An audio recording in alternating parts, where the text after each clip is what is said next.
Cue the voiceover. Okay, thank you Google for helping me create this cute little graphic. But for the context of this video, we're going to look at the Maritimes. The Maritimes of Canada, or the Canadian Maritimes, one of the two.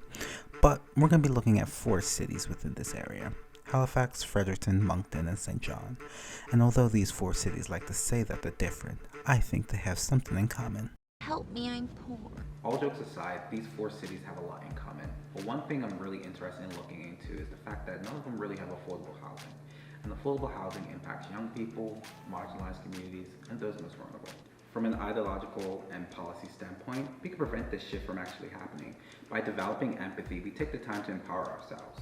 So let's break down affordable housing in the Maritimes.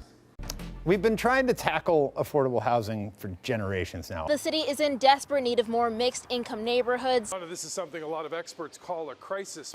And they just can't afford these luxury condos that are being built in the city. There's no magic fix. It's going to take a lot of effort by all levels of government.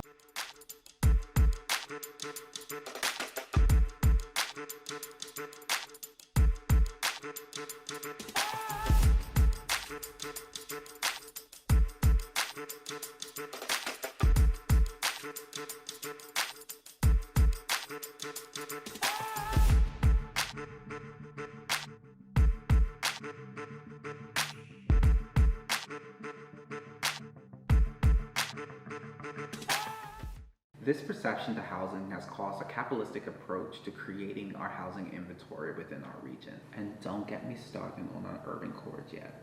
Pause. I'm solely looking at this as an analytical point of view.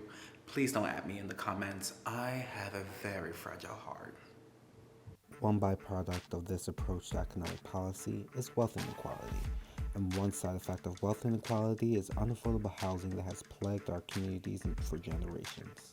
From individuals not being able to meet their needs, to individuals being stuck in the rental cycle, or to the housing crisis that's impacting close to 1.6 million people within Canada.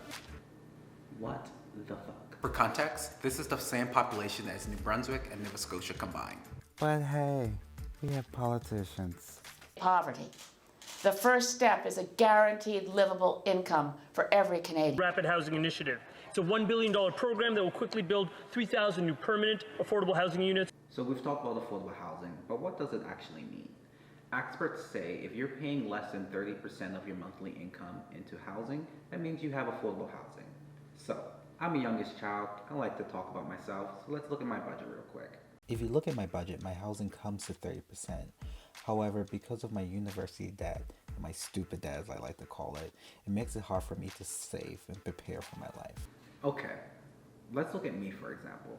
I just recently obtained affordable housing, and the only way I was able to do that is drastically move from my urban core.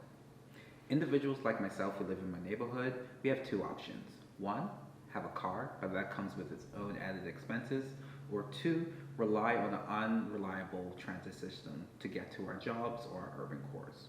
What these figures don't take into account is that individuals have student loans, credit card bills, and everyone knows after a while those lattes add up.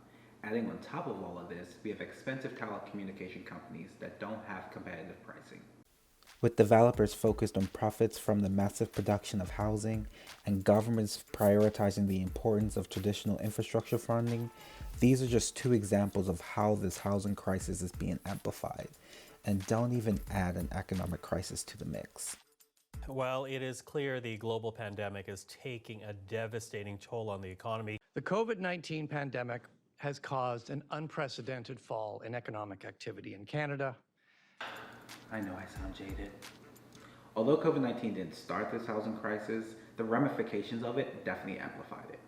Okay, I know everything I just said sounds annoying, but there are solutions out there. Australia, for example, has the National Housing Finance and Investment Corporation, which provides financing at a low cost and long term for affordable housing projects.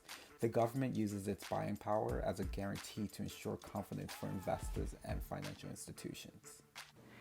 Encouraging our government to invest in affordable housing, it's more than providing funds to nonprofits and giving incentives to developers. It's pressuring our politicians to think outside the box when it comes to solving our complex social issues.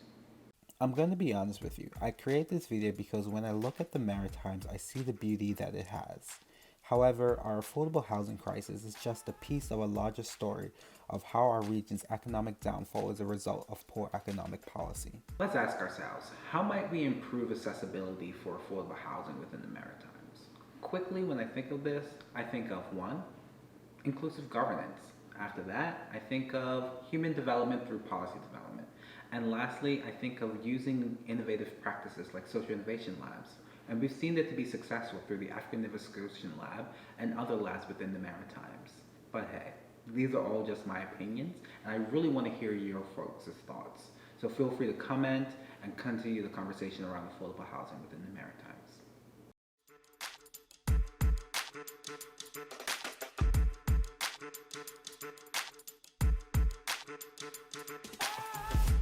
Eat the rich, but with seasoning.